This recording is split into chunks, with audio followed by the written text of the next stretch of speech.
So the V-flats that we're using, these things that are back in the corner here, we're going to be bringing them out. I get so many emails asking where you buy those. You get them normally at an art supply store. That's where you get them. And what they are usually almost 4 by 8 foot sheets, not quite, depends on the different art supply store.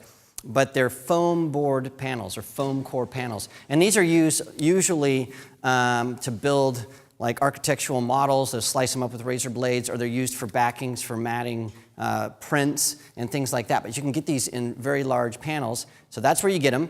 And you'll buy 2 of them, and then you'll take some gaff tape and tape it together, and you have your V-flat, or what's also called a bookend. And they come in black, and they come in white, and they come in different thicknesses. And so get the thickest ones that you can find, because over time the thin ones will bend and break and all kinds of stuff. So you normally will not find these at a camera store.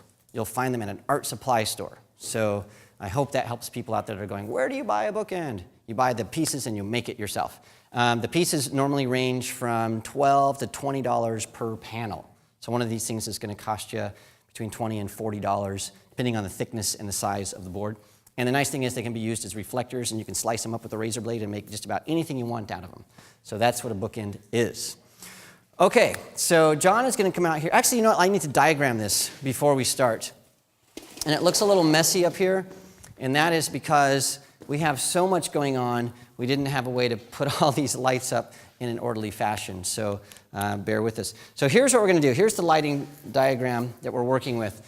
We are going to create something that is a cocoon of light that we can shape in different ways. So top down, here is the seamless white background. What we're going to do is we're going to take 2 bookends, and we're going to put one here, and we're going to put one here. And these are subtraction panels, so they are black. The reason for that, we really want to control the light in the different zones that we're going to be building. We don't want one zone to be spilling over into a different zone. And I'm using zone in 2 different ways. Zone as in the area of light that we're going to be building out, and zone as in the physical button that we have on our Pocket Wizard to turn things on and off. So they're going to correspond to each other. So these 2 bookends here are going to serve to sort of subtract some of the light that's coming this way from our light modifiers. And I'm doing this backwards, from back to front. We're going to have back here somewhere a softbox on the floor. So that's going to be there. And then over here hidden, we're going to have a light that has a 5-degree or maybe 10-degree grid. And what these 2 things are going to do is this guy is going to throw a beam of light on the background here to give us that vignetted look. So we'll have a dark background with a spot on it. And so we'll change the size of the grid to change the size of that hot spot there. This softbox here, what that will do is it'll give us sort of a graduated light on the background. So a little bit brighter on the bottom, a little darker on the top. And because of the color of Lex's hair, it's a little bit lighter, we'll be able to use that to illuminate the bottom portion of her, but keep the top portion a little bit darker so that well, you'll see, we can combine these 2 things as well. So we'll have both of those things. Then what we're going to do is we're going to take 2 other bookends, and we're going to put one here, and we're going to put one here. These are white.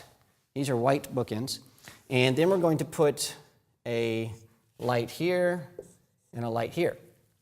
And these lights are going to be these. These are our ProPhoto Acute 2 D4 heads, and we're not going to use any light modifier on them. There's going to be bare heads. And the nice thing about these is they have this globe on them, so light emits at 360 degrees. It just comes out in all directions. And because we're going to be putting them inside of these white reflectors here, these are going to become giant softboxes. There's going to have this really soft light that's coming this way. So in front of that, we're going to put 2 other bookends. We'll probably put them like this. And these are also going to be subtraction panels, black panels. And inside here is where Lex will sit on her stool. And we're keeping these to be black because that way this light that's shining this way is only going to be directional on one side of her face, and this one the same thing. So we're not going to get any light bouncing back into her face. And what we'll do is we'll move her deeper and farther out of this zone right here to change how these lights affect her cheeks and hair. Then what we're going to do is we're going to add our key light, which is a beauty dish here, and we're going to do this with and without a grid so we can sort of see how that works. And then we're also going to put a softbox here, and the softbox is going to be placed low to emulate more of a clamshell light. So that clamshell light we talked about before. So these will be a little bit opposite, but we're going to try to bring them from opposite to more of a clamshell effect. And so we'll be moving those based on what we're seeing with the effects of light on Lex. And what we'll be doing with Lex is she'll be looking to the beauty dish, she'll be looking straight forward, and she'll be looking away. And we're going to be getting different looks based on the shadows and the highlights that we get from the different light modifiers. And to do this, we're going to be putting these things on zones. And we only have 4 zones to work with. The Pocket Wizards only have 4 zones, A, B, C, and D on the Pocket Wizards that we have.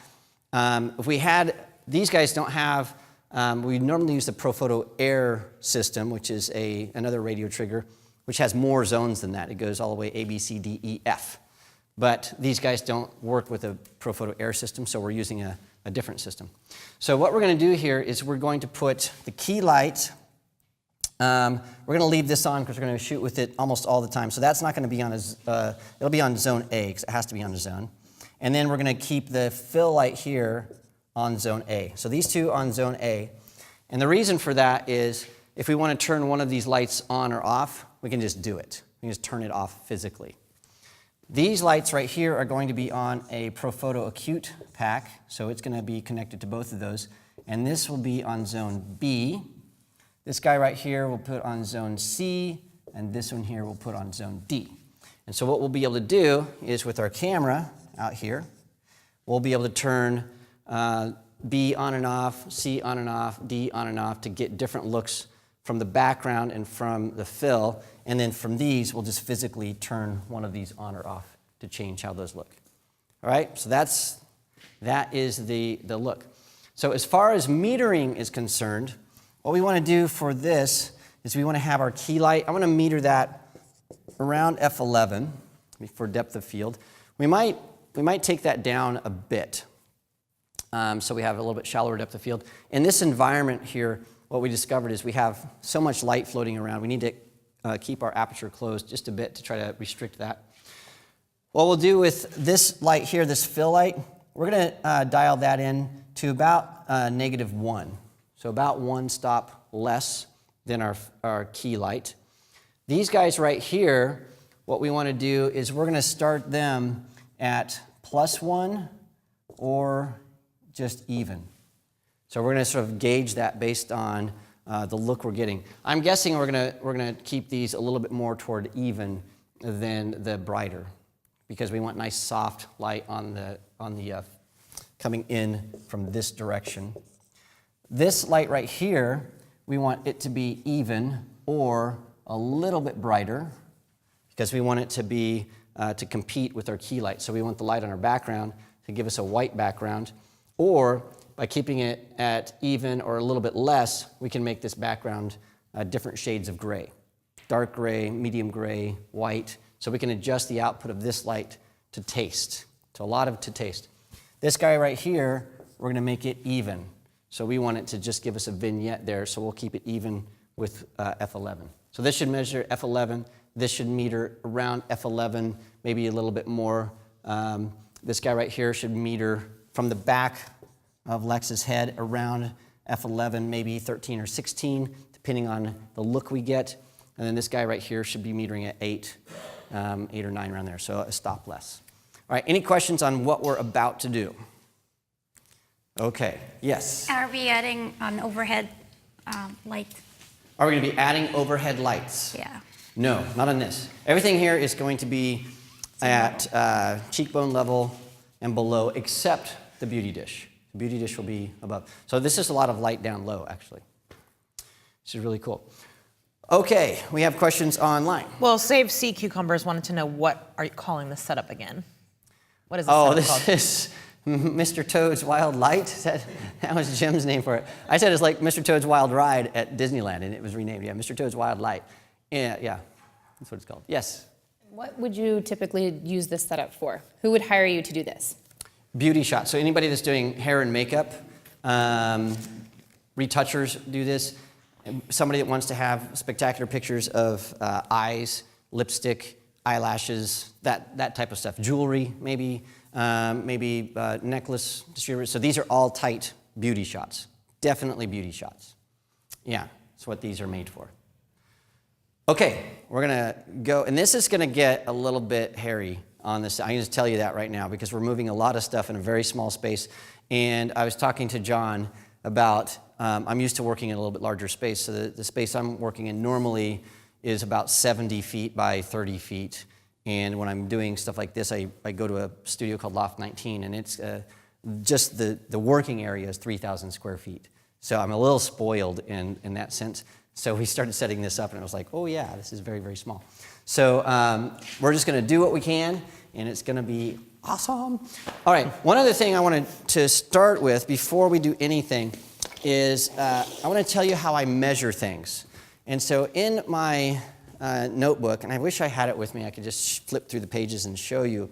I measure things using my arm span and my nose and all kinds of things like that. And so a lot of times when I'm setting up a light and I'm doing a set like this, I'll have a little note that says nose high, because the light stands are of different manufacture or different bases or different heights. And so I know that if I am going to have this at nose height, then I just sort of put this out like this, and then I just raise it up until it hits my nose. And I know every single time that I set this up, it's going to be the same height unless I change my shoes, but it's still going to be like an inch off. So I have many notes that just say shoulder high, nose high, arms width. So arms width apart is that, or fist width, or elbows. And so, because I don't usually take a tape measure, but my body stays pretty consistent most of the time. I'm getting a little creepy and old, like, creaky. All right, so the other thing we want to do with these lights in this setup, I need to make sure that they are not measured against me, but they're measured against Lex. And so once we get Lex on her stool, this light, I want it to be as close to equal with her cheekbone as possible. And so what I'll do is once we get her, in fact, let's do it right now. So we'll have Lex come over, and we'll set the height of these lights really, really fast. So if you'll just have a seat, she's going to be seated. So what I'm going to do here is I want these to be cheekbone level. And they're pretty much cheekbone level now, right there. And this is another way I measure lights, is this is one hand's width raised. See that? One hand's width raised. And so if I have consistent stands, sometimes I'll say raise it the first section one hand width. Sort of like measuring for horses or something. So what we'll do is we'll raise this one hand's width. We'll see if they're the same height. Look at that. Same height. Done. That's all there is to it. All right, thank you, Lex. So these are set at the right height. And you'll see in a bit when we set these up why I did that. We want to make sure these are properly raised so that when the light comes out, it reflects right on her cheekbones. Okay, so we're going to set these aside. Let's start setting up our V-flats, John. So the first thing we're going to do is back here. No, I think that one is left over for some reason. The first thing we're going to do here is we're going to set up the lights that are going to be going to our background. And so let's bring these all out because they're going to get lost in this forest back here. There's two of them there, I believe. Yep. You got those? Yeah. Okay, I'm going to take these guys out. Take these guys out. Another one coming The down. other thing that's nice about these is you can't see on the other side, so a lot of collisions happen. Sometimes we knock gear over, that's okay. Cut it. Is it good? Yeah. Just Yeah. hold this light going for a second. Yep. It fell on there. That's cool. Awesome. Bringing that guy out. Okay, so what we're going to do here is we're going to set up our first lights, and then we'll put the V-flats around them. So if we can put that over here so they can still see.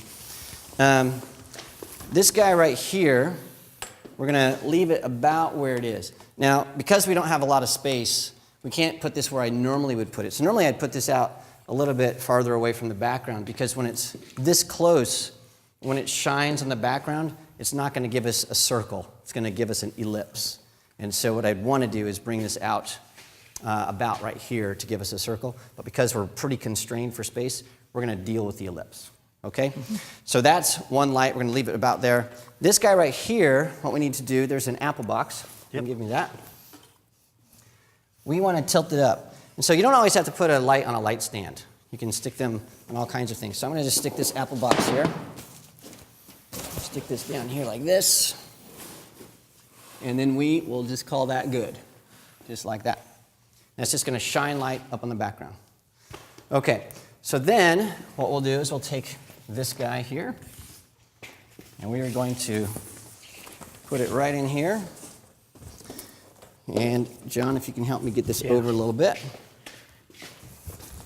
Put this about right there. All right, we'll play with that a little bit.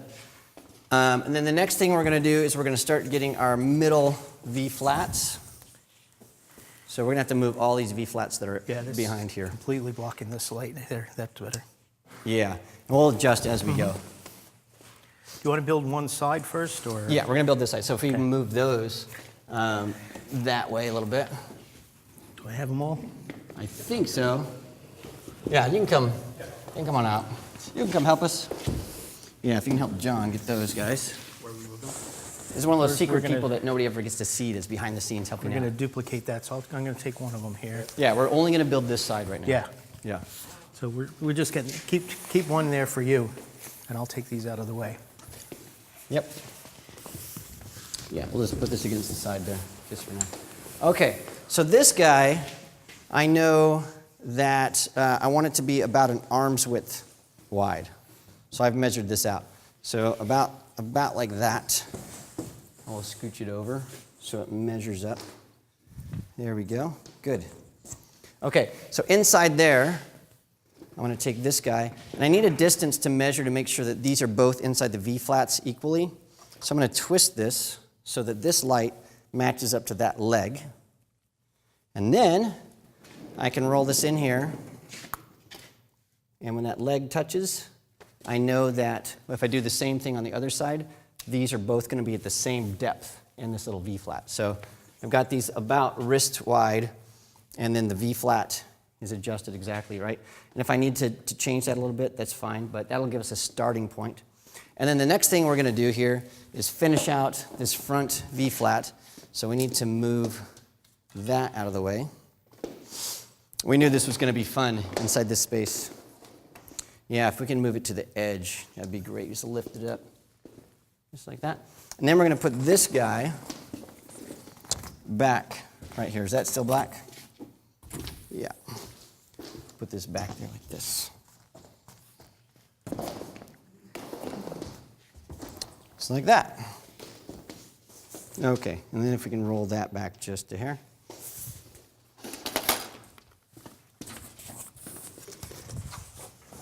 Thanks for having me at Creative Live. It was great. See you guys. Can you get out of there? Yeah. Can I? Yeah, I can. Okay, perfect. Okay, so that's half of that.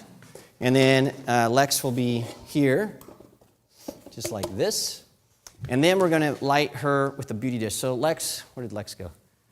She's back there. Over there. Yeah. Okay, this is getting to be fun.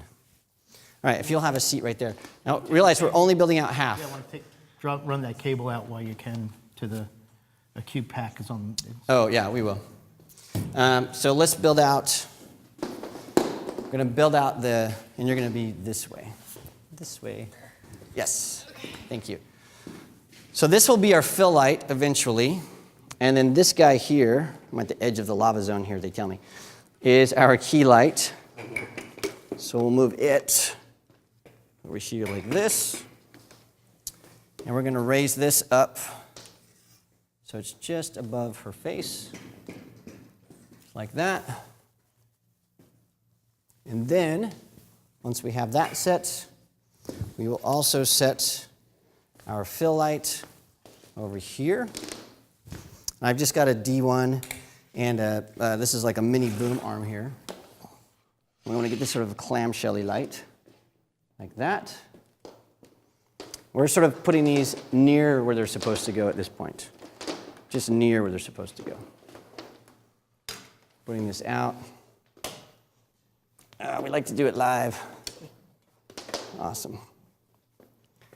Okay. This is going to be fun. Think I can do it. Think we can do it. Okay. So we have this. This is half of the setup. Thank you. Can you zip right over this way? Like that. All right. Can you hold it there? Yay. Just test it, everybody. So we have our zones, and we're going to build out the rest.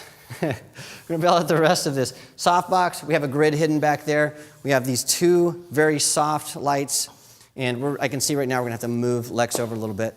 But these are going to come back, and they're going to highlight her cheeks. And then we have our key lights there. So, yeah. Perfect. We're going to need to bring that cute pack here if possible. We're going to manually turn that one on and off? No, that's the front Okay. one. That one should be on its own. Okay. Okay. So before we start building out all the rest of this stuff, I want to start dialing in where these lights are so you can actually see what's happening. Are you good to be standing there for a while? You're like, yeah, I'm good. Okay, awesome. Yep, they're on. Excellent. So don't turn on the modeling lights yet. We're just going to start building out. So what I want to do is make sure these are equal distance. So the other side of this will build about right here. So it looks like Lex is positioned correctly. So let me, again, really quickly go through what these are doing. These guys right here are going to have nice soft light that's flooding this way. And what that'll do is it's going to highlight the back of Lex's cheeks and her hair and her shoulders, and we can either choose to have that or get rid of it. And so that's what that is doing. I think we're going to have to build the rest out just to make it work. So you guys, sorry, we'll see you in a few minutes.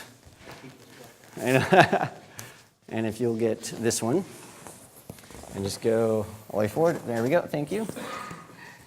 Perfect. Perfect. And this guy's going to go like this. Shrink. Just like that, about wrist width. Good. And that, John, let's move it over just a hair this way. And then we'll bring this back here. We'll bring this over here. All right, I got it, Tessa. Thank you. That's matched up. Good. Oh, right in. Ouch, that hurt. I just got blasted about 2 inches from the light. Oh. Wow, that was good. Okay. I think we're set. Pretty close to being set. Okay, so let's start building out this light. Then what we're going to do, we're going to start with the beauty dish here. And what I've done is I've set this on zone A on my Pocket Wizard. And what we want to do is we want to meter that. And I think I said F11 is where we want to be. So I'm just looking at where things are. Good. And you know what I'm missing, John, is my camera. There it is. It's right behind me. Of course it is. All right. And can I step here? Is that going to work? We're so off the boundaries of where I'm supposed to be. But I'll do my best. So what we're going to do is we're going to see if we have the right setup. It looks pretty good. We're a little bit tight on the back there, but let's have Lex, let's have you move about 4 inches this way. There you go. About like that. Perfect. All right. That seems good. And then we need to raise the key light just a hair so that it doesn't show up in our photo. So I'll grab that. Yeah. Okay. Good. Good, good. I'm going to move this to the side just a hair. All right. Yes. There we go. All right. If you can, John, if you can meter this. What I don't want is I don't want this beauty dish to be directly on like butterfly light. I don't want that because it won't give us a second option for a look. I want it to be to the side just a hair. And we have a grid on it now, but I'm going to take this grid off to start with. And let's meter that light. Is the Pocket Wizard on that one? It is. It's on channel 17. You know how to change that channel? No. All right, let me do it real fast. So I need to change this channel to 17 on my meter. Will the meter do zones too? It will, but we're not going to do that. Okay, go ahead and, This one's not powered on, right? The nope, bottom? it's just that light. Okay. 10. We're at 10. Try that. 11. 11. All right, that's where we wanted to start, right? Yep. Yes. We're at 11. Now we're going to add this second light really fast. This one, we want it to meter one step below. And so I've already got it powered down. And so let me do the ratio metering really quick. I'm going to do this really fast since I've already explained it. Just going to go in here and meter this stuff very, very quick. And we'll meter this guy down here. All right, so this is metering at 1.7 stops less. So I'm going to increase the power here very quickly. And we'll just do that one more time. Perfect. So this is at just over, it's at 9/10 of a stop less bright. So it's just almost one stop less power. So the next thing we want to do is we want to have these ProPhoto Acute turned on. So turn those guys on. And this should be on zone B. Let's make sure it's on zone B. And it is on zone B. All right. So John, I'm going to hop in here and meter this really fast, just to speed things along. Perfect. So I'm going to meter from the back of her head. Oh, we got somebody up there. And I'll do that. So we knew this was at F11. So this guy right here should be, that's F8. So we need more juice on this. Turn the B, yeah, turn that. There we go. And those are separated? No, they're combined right now. Gotcha. Okay. Everything's in the B channel. There we go. All right, so that's at 18. So that is what kind of a difference. We can meter that and find out. So we're metering the key light right here. We've got that. We have that. We'll put it in memory, do our difference. Right now, that's a half stop brighter. So let's start there, because we said we want it between 0 and just a little bit more. So that's a good starting point, and we can sweeten that. Yeah. Just on here. All right, so the last light over here, you can turn that on. We want this to be at F11. And if you can give me a modeling light on that. So I'm going to meter this directly It's on the blinking. background. It's all right if it doesn't go. There. There it is. Perfect. So I'm going to meter this, and I'm metering this with the Lumisphere up. That's at 7, so give us a couple of stops of light.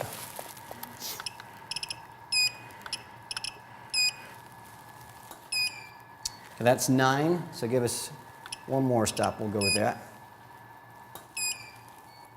That's still at 9. That's at 14, so take it down about 2/3 of a stop. Let's try that. Dump it. So now we're at 13. We'll take 13. So that's just a little And bit what zone brighter. is this going to be on? That one should be on zone C. Zone C. So now I'm about to disappear completely behind you. And so you'll have to listen to my voice as I work. Listen to my voice. And so what I'm doing here is I have a modeling light turned on. And this one is a ProPhoto B pack. And so it is actually battery powered. I've already set that up. John, I'm going to have you come back here and play with the power settings. Okay. And so this is hitting about right here. Yeah. Yep. And so if you'll go back there. A little that forward way. Yeah. So zip back there. And I'm going to meter toward this light here. That's at 13. So we'll take that. And then Okay. turn that modeling light off since Yeah. it's a battery pack. Okay. So now we have our lights at a baseline and we can start playing with all of this stuff. I'm going to do a complete meter reading right here with both of these on to see where we're at. We're at 13. So we're going to shoot at 13. All right, Lex, are you ready to try some things? All right. Any questions before we start shooting on what we just did? Because I know we did it in the dark, basically. No? You guys have any questions? You can't see anything. Oh, you can see? Oh, awesome. I see Orchid myself. Image had asked how thick the foam core panels are, and I know they're a 1/4 inch. 1/4 inch. Or 1/4 inch. Okay, I think we're good. Keep going. Good, keep going. All right, so now this, and John will have you. Yeah. I can't be the lurker in the background. Yeah, we have like creepy John back there. What we're going to do now, this is up to Lex to work with the light that she's in to help me create some beautiful portraits. And so this is where working with a model that has experience really counts, because she knows that this is the key light, she knows this is the fill light, and so she sort of knows how her face looks and what works best. So I'm going to try my best to go as close as possible so you can see this. And I'll try to keep my camera in the same position so we can compare some of these different looks. Okay, so right now, what I'm going to do on my Pocket Wizard, I'm going to turn off everything except for Zone A, which is these two lights. So I'm going to do that. In fact, I'm going to actually turn off the fill light as well. I'm just going to shoot the beauty dish to begin with. And so for this, Lex, what I want you to do is turn and look at that. Just look at that light. Beautiful. And it's just that, and we're getting, there's got to be some, this pack is set to slave, so let me turn that off. It's set to slave mode here. An optical slave? Yeah, the optical slave is on. So that is on. And then the slave is off. Okay, there we go. So what we had is we had an optical slave triggering, and so we had lights that we didn't want to firing. Okay, now, perfect. Look right up there, beautiful. Beautiful, beautiful. Let's try and see if we can get it to fire again. And my Pocket Wizard's not firing for some reason. Okay, there we go. And then if you'll look toward me, and then what I want you to do is just look with your eyes toward that light, and then tilt your chin up just a hair, and a little bit toward it. There you go. And now look with your eyes toward me. Perfect.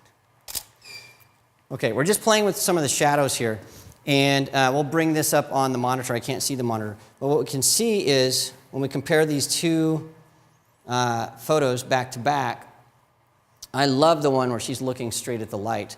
The one where she's looking a little bit odd, that's me trying to force her to do something that's unnatural, right? It didn't feel right. And so the side profile light, you can see how that light's falling off of her chin. It looks great. I could actually move in this setup here, and I could get a different look just by moving over. Let's have you look at that. Perfect. I'm going to put her to the side. Now with your eyes, just peek over at me, and not quite. So follow my finger right here. There we go. And tilt your chin this way, just a hair. Beautiful. All right, and let's have you look at the light again. I'm actually using this background. You can see we have a gray and a black and a white, and that looks cool, but I like to have it just to be very clean. Let's have you look up. Okay. I'm just playing with this to see what kind of different looks we can get with one light. And you can see in these shots, look at this specular highlight here. It's awesome. It's right on her eyeball. It's very, very cool.